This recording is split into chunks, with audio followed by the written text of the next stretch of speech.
What's up, everyone?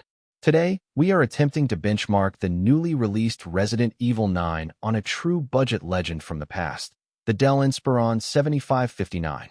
Packed with an Intel Core i5-6300HQ, 16 gigabytes of DDR3 RAM, and the old-school NVIDIA GTX 960M with just 4 gigabytes of VRAM.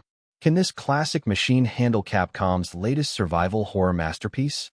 Well, as you just saw, we hit a massive brick wall before we could even step foot into the game. Let's talk about why it refuses to open. First, let's look at the hard numbers. Capcom built Resident Evil 9 entirely for current-gen architectures, utilizing a heavily upgraded iteration of the RE engine.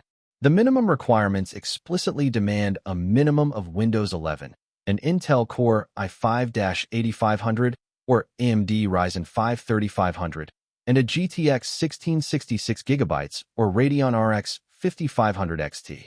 Our Dell 7559 is rocking a 4-core, 4-thread i5-6300HQ. Not only does it lack hyperthreading, but it's generations behind the absolute baseline. Furthermore, our GTX 960M relies on old Maxwell architecture, drastically falling short of the modern DirectX 12 feature levels and VRAM pooling needed to initialize the game executable. When a modern AAA game refuses to launch or instantly crashes back to desktop, it's usually the engine realizing your hardware physically lacks the instructions or VRAM allocation to render the first frame. Of course, I didn't just give up on the first try. I went through the classic troubleshooting loop for you guys. I updated our NVIDIA drivers to the absolute latest available legacy release. I ran the executable as an administrator, forced it into Windows compatibility modes, disabled full-screen optimizations, and verified the game cache files on Steam to make sure it wasn't a corrupt download. I even tried forcing a DirectX 11 launch argument via Steam, but Resident Evil 9 is strictly built around modern APIs. The hardware simply doesn't have the muscle to kickstart the engine.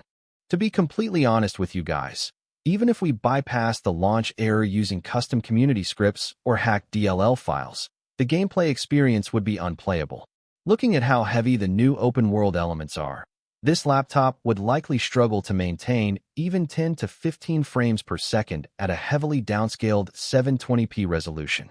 The older DDR3 system memory and low VRAM would create massive frame drops, resulting in a slideshow rather than a survival horror game. The verdict?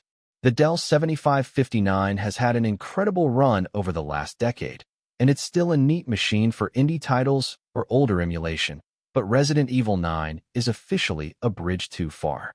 If you're still holding onto a GTX 960M system, this game is your sign that it's finally time to save up for an upgrade to a modern gaming setup. If you found this reality check benchmark helpful, hit that like button, drop a comment letting me know what hardware you're